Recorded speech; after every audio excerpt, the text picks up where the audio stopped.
Hi everyone, welcome to next section of our video. In this I'll tell you about the project view. In the earlier video I have told you about the Android Studio view, what all elements are available in the Android Studio. Now in this section we'll particularly see about the project view, because you should understand what are the elements which are available in the project view and what are your project files, what is the significance of those project files. So I'll just show you one by one why the project files are being used and where are those arranged in the particular folder. So when you start your coding, it will become much easier for you rather than searching it here and there. You will just understand that where that particular file exists, where your Java file exists, where your resource file exists, how can you get those files. So all these things I'll cover in this section. So let's start with this section. For this I'll start my studio, the same project which you can see, my first application which I have created.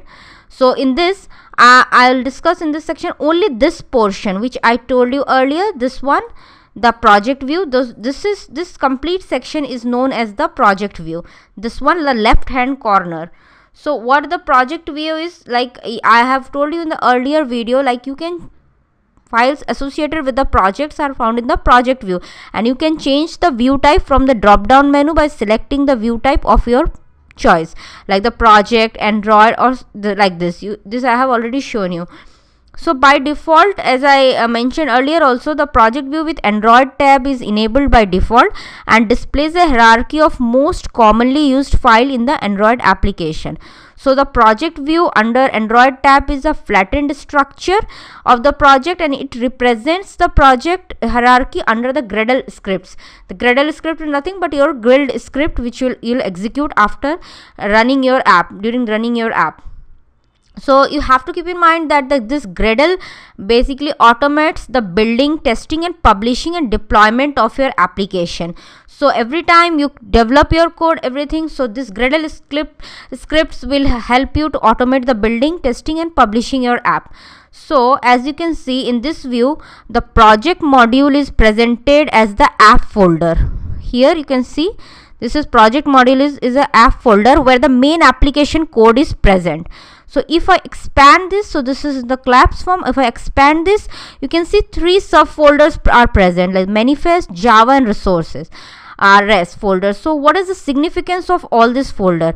So the manifest folder, if you open the manifest folder, so it is for the modules manifest file. So those who have already worked on in Eclipse as well, they understand this. The Android manifest file is the file that in turns contain the information of the Android system and must have about an application before the application can be run. So this is basically the file which contains the Android system information. So this is the required file which is under the manifest folder. Next is your Java folder. It is nothing but it contains all your module source files. So this is the source file. You can see like the first source file which you have created is the main activity.java file. So all these files will be present under the Java folder. So these are the src files. Next one is your resource, RES folder. RES folder is for the modules resource file. Now what do you understand by resource file? It has, like you can see over here, a drawable folder, a layout folder, a map folder and a values folder. So all this folder has a different significance, and this is basically used, like you can see the map folder has some PNG files. These are nothing but the icons. So whenever you create your app, you have to put some icon to that app. There will be an icon. So all the image files will be under this folder. This activity.main.xml will be the file which will define the layout of your app. So if you can see on the right hand side, even during the creation of this project, we have a default activity_main.xml file was created, and this is nothing but it defines how your app will look, the layout of the file. So in the palette, if you can see, it also has various different elements which will help you in developing your app, like the widgets. That under the widgets you have the text view, button, and under the layout you have the grid layout, frame layout, linear layout, relative layout, table layout. All this layout I'll anyways discuss in the coming sections. What is the significance of this layout and where you can use this in your app. So like if I use this layout, suppose this is my app, if I drag and drop, this is a simple drag and drop, you just don't need to, you can drag and drop this and you can see the properties on the right hand side. So I have dropped a text view, so here you can write anything, your app name like hello, so this will be shown over here.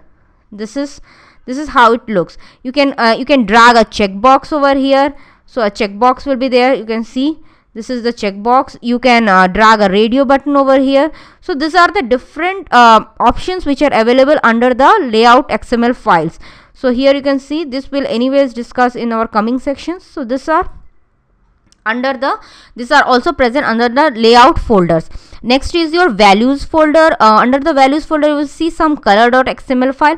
This is nothing but whenever you will develop your app, your background theme, how it should look, how your app icon should look, so all these things you will define in this XML file, your string.xml file. So you can see that in your string.xml file you have your app name.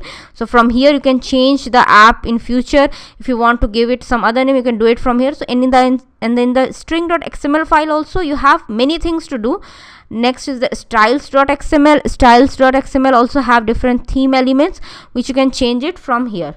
So these are the basic things which you should understand when you start developing your code, and you should understand how this has been arranged. Last one is the Gradle scripts. You can see there are Gradle scripts present, and as I told you, this Gradle script is basically helps to automate the building, testing and publishing of your application. So this is required, and by default your two build.gradle will be created. One will be the project level Gradle and one will be your module level Gradle. So if I open this file, this will look something like this. If I open this build.gradle, it will something like this.